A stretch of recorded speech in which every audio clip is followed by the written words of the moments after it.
Have you ever felt it? A sudden chill in the middle of an ordinary conversation. The world freezes for a second, and a single deafening thought rings in your head. You've been here before. You've heard these words. You've seen this light falling in exactly this way. This moment is repeating, and it's not a coincidence. Science calls it a memory glitch. The internet calls it a glitch in the matrix. But the greatest explorer of the depths of the soul, Carl Gustav Jung, saw something else in it. Not a mistake, but a message. He left us a map for reading these messages, and the name of this map is Synchronicity. Over the next hour, we won't just talk about a strange feeling. We will accomplish something more. First, you will understand why these moments choose you specifically. Second, you will learn to decipher what specific task your soul is setting for you through these repetitions. And third, you will see how to turn these frightening glitches into your personal compass, pointing the way to wholeness. If you are ready to stop being a spectator of your life and become its interpreter, our dive begins. Right now, the noise fades. Let's return to that moment. It always comes without warning. Like the finest crack in the smooth glass of everyday life, which only you can see. The world doesn't change, but your perception of the world changes radically. A strange, almost unbearable intimacy with the moment arises. You know what gesture your conversation partner will make before they make it. You know what the next word will be, a split second before it leaves their lips. You are like a ghost from the future, trapped in the present, forced to watch a repeat of a scene you remember not with your mind, but with your entire being. And in that second, you are completely alone, because it's impossible to explain. You are the only spectator in a theater where the play is repeated just for you. The attempt to put it into words, "Wait, I think this has happened before," destroys the magic, turning it into the ashes of awkwardness. The gaze opposite you fills with polite bewilderment and perhaps even hidden concern. And then comes the aftertaste. The feeling of unreality is replaced by shame. What was that? Just fatigue? A glitch in the neurons?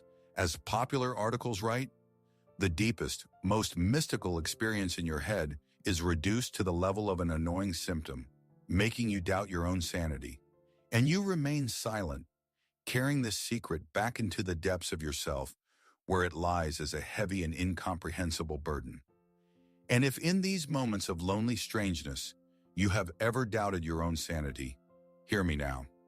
Let me tell you directly and with absolute certainty, what you are experiencing is not a sign of pathology. It is its complete opposite. It is a sign of awakening sensitivity. Your psyche is not breaking. It is becoming finer and more precise. It is beginning to pick up on the currents that run beneath the surface of ordinary reality, like a seismograph that registers an underground tremor long before others feel it. You are not going crazy. You are beginning to perceive a deeper layer of the universe that most people ignore, simply because their tools of perception are too crude. You are not broken, you are awakening. And this awakening is rarely comfortable. It almost always begins with a feeling of disorientation and a break from the familiar world. It feels like loneliness precisely because you may be the first to wake up in a room full of sleeping people. That discomfort, that anxiety you feel, it is not a symptom of illness. It is the growing pain that consciousness experiences when it begins to extend beyond its former boundaries. And every awakening begins with a question that turns the world upside down. Now imagine for a moment that this feeling is not an echo from the past, but a whisper from the future.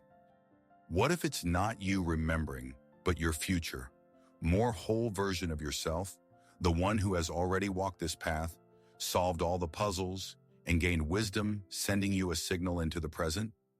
Imagine that this future self of yours is looking at your life's timeline like a map. It sees the forks in the road, the turning points, the moments where one wrong step or one missed word cost it years of wandering. It knows which doors led to dead ends and which to breakthroughs. And so, seeing you approach such a pivotal moment, it cannot shout to you across time, but it can send a wave, a resonance, a feeling of recognition, a signal that says, pay attention, here, now. In this conversation, in this room, in this thought of yours, lies a key. Don't miss it. This is important. This is not a glitch. It is a navigational marker, carefully left for you by the wisest navigator of all yourself. This idea may seem radical, even frightening, and that's natural because it shatters the familiar picture of the world where all events are linked by a rigid chain of cause and effect, and time moves strictly from the past to the future. This linear model is our intellectual comfort, our shield against chaos. And the hypothesis of a signal from the future pierces a hole in this shield, revealing a view of a reality far more complex and mysterious. Our mind does not like such breaches. In an attempt to protect itself, it immediately clings to simple, materialistic explanations that restore its sense of control. But these explanations are just noise that drowns out the quiet whisper of meaning. And to understand this paradox, this secret language of the soul, we must first create silence. We must step into the role of a ruthless surgeon and with utmost precision, remove those superficial, materialistic myths about déjà vu that, like a cataract, prevent us from seeing the truth. So, let's start with what modern science tells us, with the very explanations you've most likely already heard. They are logical, materialistic, and very convenient. The first and most popular, let's call it the neurological theory. Imagine your hippocampus, the part of the brain responsible for memory, as a highly efficient archivist. Every second, it receives new files from the present and stamps them new. Then it checks them against the archive of the past. According to this theory, déjà vu is just a minor bureaucratic error. A tired archivist accidentally stamps old on a file that just came in, and your brain, having received this incorrectly labeled document, honestly reports, "This has happened before." Just a glitch in the filing system. The second elegant hypothesis is the split perception theory. It suggests that information enters the brain through several channels simultaneously, and sometimes one of the channels has a microscopic delay. Your brain receives the first signal and processes it. A split second later, it receives a second, duplicate signal. For the consciousness that has already perceived the first piece of information, the second seems like a vague memory of something that happened in the distant past, even though it was actually a moment ago. And let's be honest, there is a certain beauty to these theories. It is very likely that on a physical level, on the level of our brain's hardware, something similar is happening. But to explain déjà vu only by this is like explaining the meaning of war and peace by a chemical analysis of the printing ink. Yes, you will prove that the text consists of certain pigments. You will study the density of the paper, but you will not get a single millimeter closer to understanding the tragedy of Andrei Bolkonsky or the spiritual quests of Pierre Bezukhov. You will describe the medium, but miss the message. These theories describe the mechanism, but completely ignore the meaning and context of the experience. They answer the question, how, but cowardly remain silent in response to the main question your soul asks, why? Why right now? Why in this conversation? Why with this person? So why does it happen? Why at this particular moment and not another? To understand this, let's imagine déjà vu not as a glitch, but as a symptom, more precisely as a fever of the soul. Imagine you have a fever. Your body is burning, your forehead is hot, you have chills. Is the fever the disease? No. The fever is a signal. It is a healthy, powerful reaction of your immune system to an invasion, to a virus or infection that is hidden from view. The fever screams, "Attention! There is a battle going on inside." You can take a fever reducer. The temperature will drop, the symptom will disappear, you will feel temporary relief, but you will not cure the infection. You have just silenced the siren while the fire continues to rage in the basement. Neurological and materialistic explanations of déjà vu are just such a fever reducer for the psyche. They offer you a simple pill. It's just a brain glitch. You take it and the anxiety goes away. You feel normal again, but you have just ignored the most important signal that your soul could send you.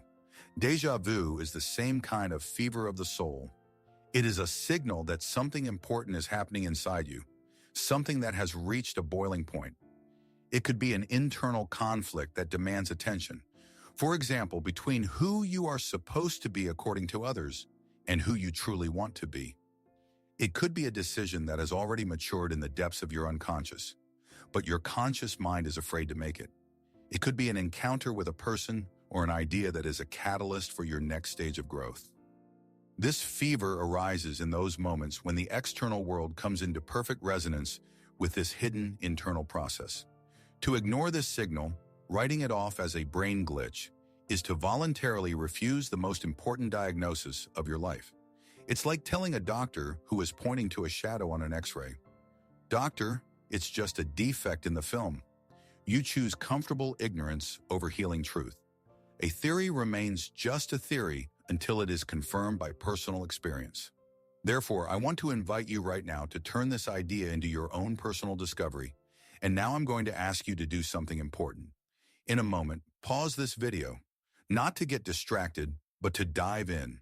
Close your eyes and let your memory lead you not to one, but to the last 3 instances of déjà vu you can recall. 3 is no longer a coincidence. It's the beginning of a pattern.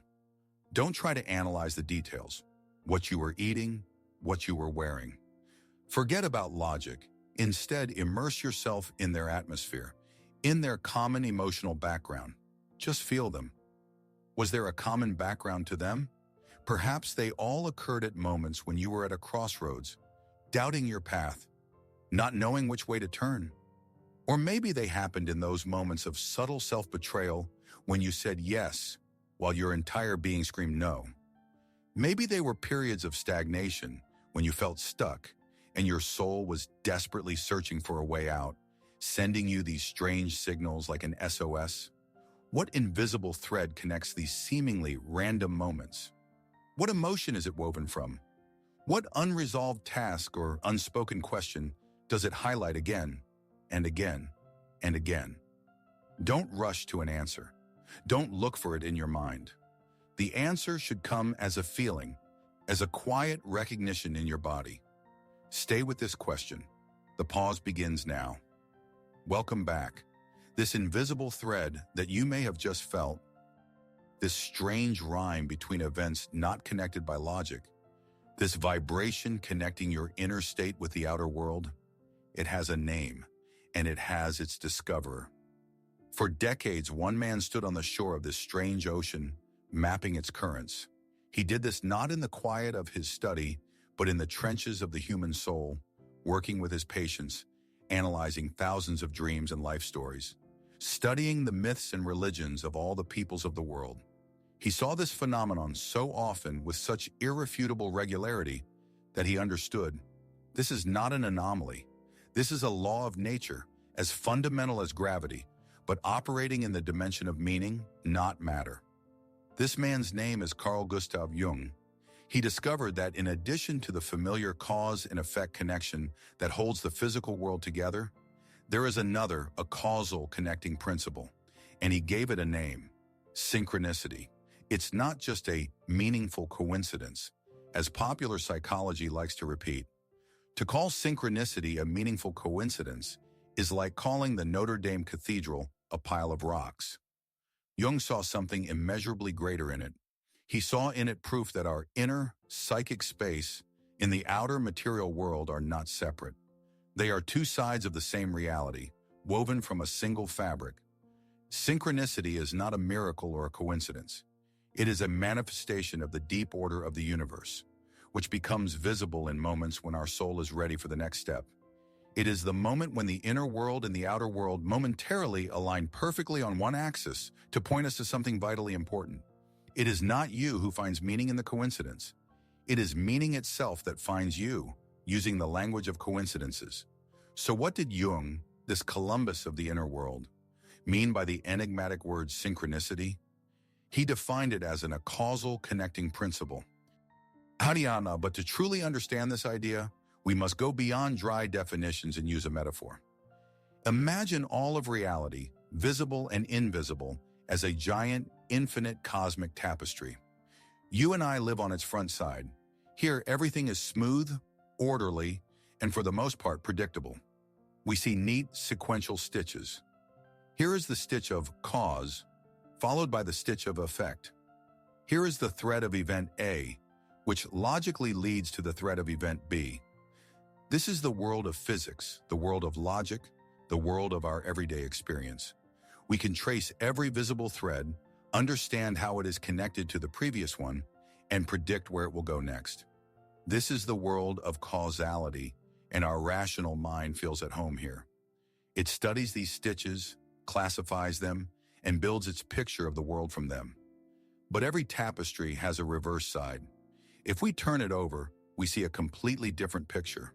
Instead of a smooth surface, there is a seeming chaos of thousands of intertwined threads, knots, loops, and loose ends.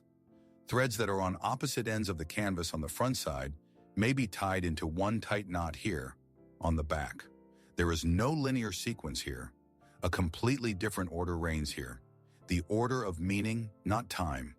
These threads are everything. Your thoughts, the destinies of strangers, images from dreams, random events, archetypal plots.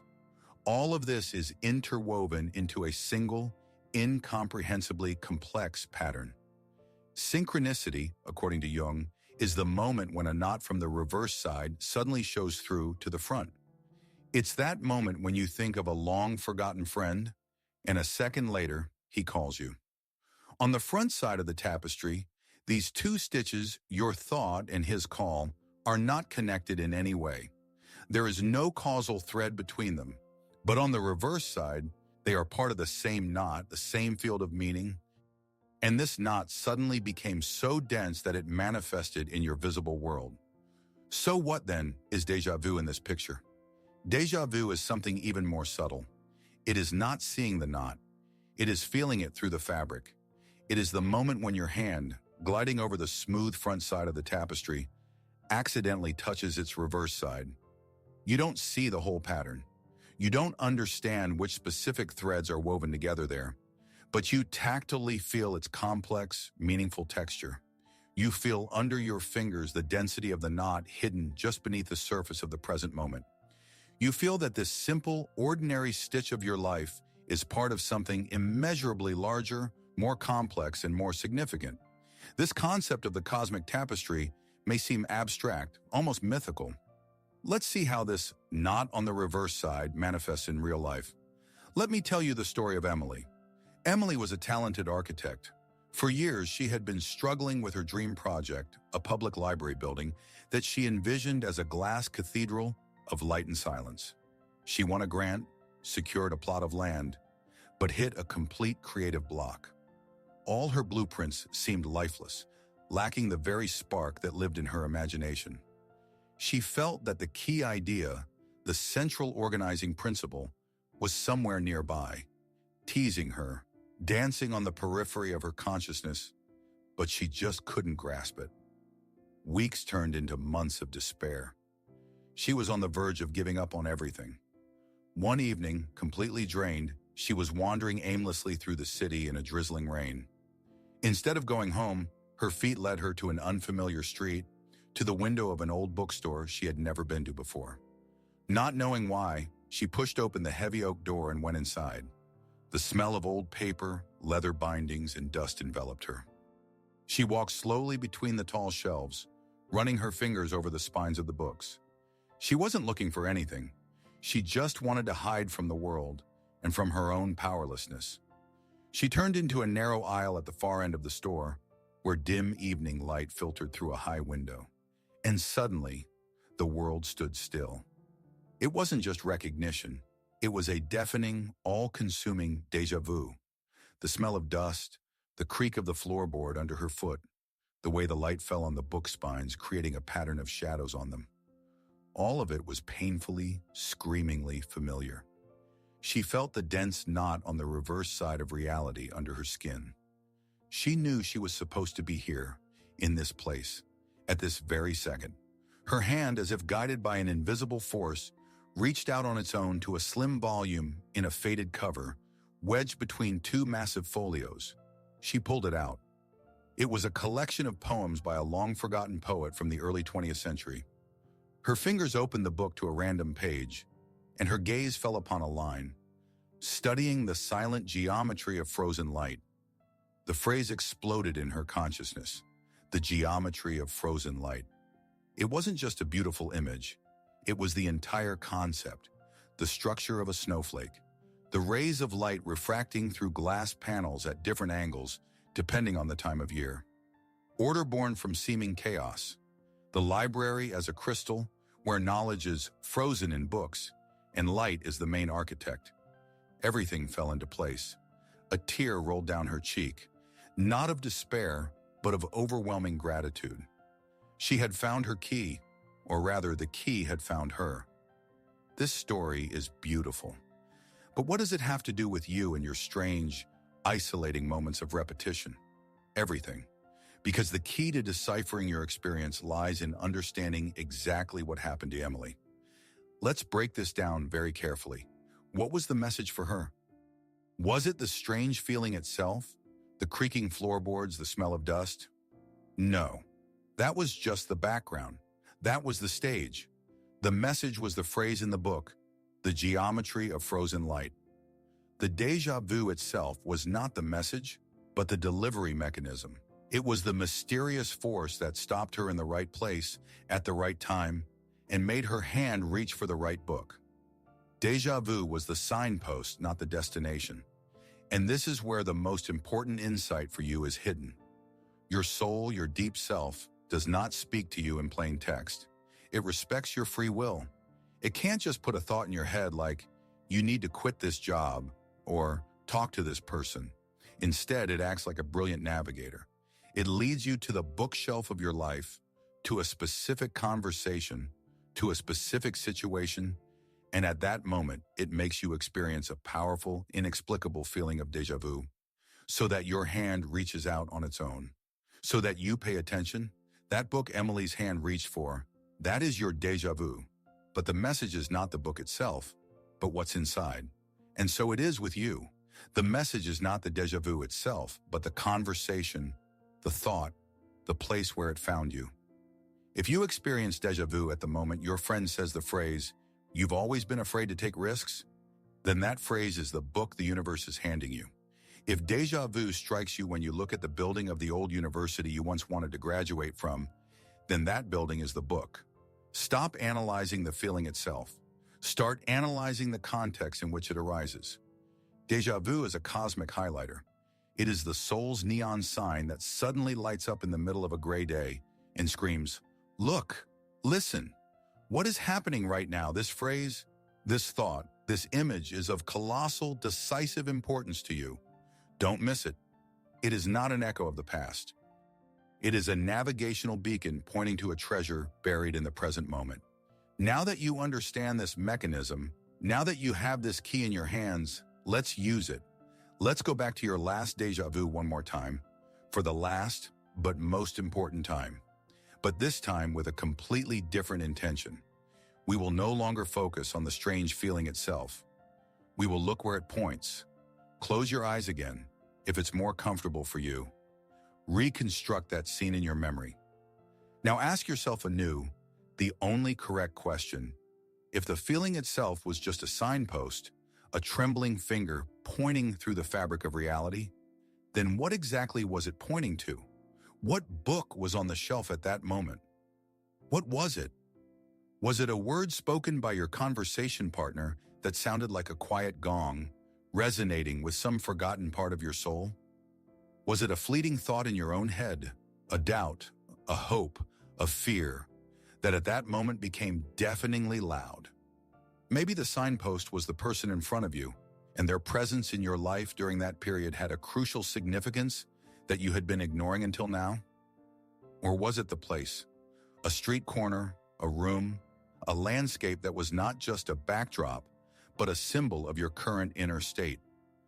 Be it a dead end or a premonition of freedom. Stop thinking of déjà vu as an event. Start seeing it as the title of a chapter you need to read. What was written on that page? And when you find that answer, even if it's vague and intuitive, I invite you to do something more than just keep it to yourself. I invite you to become a co-author of our common research. Share in the comments not the event itself, but what you now think your inner compass was pointing to. You don't need to tell the whole story. One sentence is enough. It was pointing to my fear of telling the truth. It was pointing to the phrase, "It's time to go home." It was pointing to a person I considered an enemy, but felt a kinship with. Let's create a library of these accidentally found books together, where each entry is not just a comment, but a precious exhibit, a testimony to how meaning breaks through into our world. Your insight, which seems so personal and unique to you, might be the very geometry of frozen light for someone else who is currently wandering in their own creative or spiritual dead end. Sometimes to find your own book, you just need to see what book someone else has found. Let's light the way for each other. While you reflect on your signposts and perhaps share them, let's take the next most important step. We have come a long way in this hour, from perceiving déjà vu as an annoying brain glitch to understanding it as a fever of the soul, from fever to cosmic signpost. But now we must make the final transformation. We must change our very attitude towards this phenomenon. The ancient alchemists believed that to obtain gold, the symbol of wholeness and enlightenment lead was necessary. You cannot create gold from nothing. You need prima materia, the primary matter, something dark, heavy, unformed. Lead was not the enemy of gold, but its necessary condition, its hidden potential. Déjà vu is your psychological lead. It is the raw, unprocessed material of meaning. It is the heavy, strange, disorienting feeling that seems like an anomaly, an error in the system. Our first reaction is to get rid of it, to explain it away, to devalue it in order to return to a comfortable, smooth state of consciousness. But in doing so, we throw away the most valuable raw material for our inner work. Every time it happens, the universe is not mocking you or testing your strength. It is offering you a gift. It is the gift of clarity in a world of automatism. It is the gift of presence in the stream of thoughtless existence. It offers you the opportunity to see the hidden pattern for a split second, to touch the reverse side of the tapestry and be convinced that your life is not a random collection of events, but a meaningful story. Your task is not to dismiss this gift, not to write it off as fatigue or neurology. Your task is to learn to accept and process it, to say to this feeling not, go away, but, hello, I see you. What have you brought me this time? Déjà vu ceases to be a problem to be solved and becomes a teacher to be listened to. It is no longer an anomaly to be eliminated, but a tool to be mastered. Your task is to become an alchemist of your own soul, who sees in the darkest lead the promise of pure gold. But how to accept this gift? How to begin the alchemical processing of this psychological lead? The first and most important step is a fundamental shift in focus. You must understand that all the work happens not on the outside, but on the inside. Stop looking for reasons outside. The answer is on the same frequency as the question. Jung would have called this the principle of inner resonance. Imagine that deep inside you, there are many taut, silent strings. Each string is an important, but perhaps unconscious part of you. It could be your unrealized potential as an artist, which you buried under the weight of a serious job. It could be a suppressed desire for freedom, which you sacrificed for a stable but suffocating relationship. It could be your shadow, those qualities you don't acknowledge in yourself, but which desperately want to be integrated. And then an event happens in the external world. A word is spoken. You see an image. You meet a person that in its vibration, in its semantic charge, perfectly matches the frequency of one of these taut strings. And it begins to hum. Déjà vu is this very hum. It is the vibration you feel when the outer world touches your hidden inner world. Let's take a specific example. If déjà vu catches you in moments when you are discussing a job change, it means the theme of self-realization is vibrating within you with great force. Let's say your friend says, "You're just afraid of losing stability." And at that moment, the world freezes and you feel that strange recognition. The superficial reaction is, it's a sign, I have to quit. But that is an external struggle. The inner work looks different. Déjà vu is not saying quit. It is saying the theme of self-realization and fear is now vibrating within you at maximum amplitude. Pay attention to it. Your task is not to change your job immediately, but to come home, sit in silence, and begin a dialogue with this vibrating part of yourself. To ask it direct questions. What do you really want? What are you more afraid of, failure or the regret of inaction? Why are you making yourself known right now when I'm talking about this? What part of myself am I betraying every day by staying in this place? The external event is just a tuning fork that made your inner string resonate. Don't chase the tuning fork. Listen to the music that was born inside you. In it are all the answers. But how do you have this dialogue with a part of yourself that doesn't speak the language of words? How do you hear the music of the string and not just the sound of the tuning fork? For this, Jung left us a powerful tool that he himself used in his work with dreams, fantasies, and synchronistic events. It is called the amplification technique. This is not analysis. Analysis is the attempt of the conscious mind to dissect a mystery into logical parts. And in the process of this dissection, the mystery dies. Amplification is the direct opposite. It is a way to amplify the signal from the unconscious, to surround it with images, myths, and metaphors so that its hidden meaning reveals itself. It is a method of dialogue with your unconscious in its native language. Here's how it works in practice. The next time déjà vu happens and passes, don't brush it off or try to forget it. Instead, as soon as possible, find 15 minutes of silence. This is sacred time, the time of alchemy. Take a journal or just a piece of paper. First, in the first paragraph, simply and dryly describe the situation, the facts. I was at the office talking to a colleague about a new project.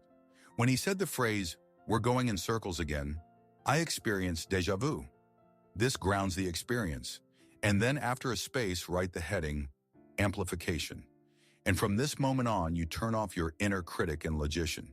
You become a poet, a mystic, an interpreter of dreams. And you begin to ask yourself written questions, writing down the very first answers that come to mind, no matter how strange they seem. What is it like? Not why did this happen, but what is it like? Is it like a broken record? Like an echo in an empty hall? Like Groundhog Day? Write down the first image that comes to mind. If this were a dream, what would it mean? This question instantly switches you from reality mode to symbol mode. A dream about walking in circles at the office could mean that I'm stuck in my career. If this situation, phrase, place were a symbol, what would it be a symbol of? A symbol of my creative block? A symbol of my repeating mistakes in relationships? A symbol of the need to break out of a routine? What fairy tale, myth, or movie story comes to mind? Maybe you feel like Sisyphus, rolling a stone up a hill, or a hero standing at a crossroads with 3 paths before him. The main thing in this process is not to look for logic. Logic is the language of the conscious mind. It is powerless here. Allow your unconscious to speak in its language, the language of images and metaphors. Your mind will resist, call it foolishness and fantasy. Your job is to gently push it aside and just write down everything that comes. You will be amazed at what treasures of meaning, what forgotten desires, and what accurate diagnoses are hidden behind this short glitch. The lead will begin to turn into gold right before your eyes. This tool, this readiness for dialogue, is now a part of you. And that changes everything. Because now you are no longer a victim of strange sensations. You are not a passive observer of glitches in your own psyche, not a hostage to anxiety and doubts about your sanity. That role is over for you. You have outgrown it. From now on, you are the possessor of a sensitive instrument, a barometer of the soul, an instrument that unerringly registers when the pressure in your inner world reaches a critical point, when an important shift is brewing, when the hidden is ready to manifest. You are the interpreter of the secret signs of your own life. You are the alchemist who is no longer afraid of lead because you know how to turn it into gold. Every déjà vu from now on is not a reason for fear, but an invitation. It is a knock on the door of your soul that says, "Got a minute? We need to talk about something important." And now you know how to open that door and how to have that conversation. You know the language of metaphors, the language of images, the language of myths. And the most important thing you must understand is this. You have everything you need to have this dialogue. You don't need gurus. You don't need external authorities to interpret your own life for you. You have your intuition, which has always been with you, but which you may have been afraid to listen to. You have your courage to be honest with yourself, even when the truth is uncomfortable. You have a pen and a piece of paper, the most powerful, magical tools of all. Therefore, I ask you, hear these words with your entire being. Trust yourself. Trust your feelings, even if they seem irrational. They are your most accurate compass, and trust these moments. They come not to confuse you, but to guide you. They are not errors in the system. They are its most precise and caring adjustments. They are your faithful guides on the path home to your true wholeness. We have come a long way in this hour, from fear of the inexplicable to understanding its language. We descended into the depths to find not chaos, but a hidden order. Let's return to the beginning, to the very question that brought you here. So what is your soul trying to tell you through déjà vu? After our entire journey, we can answer clearly and without a shadow of a doubt. It is not a glitch in your brain's program. It is the point where the map of your soul intersects with the territory of reality. It is the moment when your inner root and external circumstances coincide with such precision that the world rings for a second, like a taut string. It is not a memory of the past. It is a reminder of your purpose. It is a whisper from your future self, which already knows what lessons you have to learn, and gently nudges you towards the right book, the right thought, the right decision. It is not a meaningless repetition, condemning you to Groundhog Day. It is an act of the universe's greatest mercy. Every time the world repeats, it is not mocking you.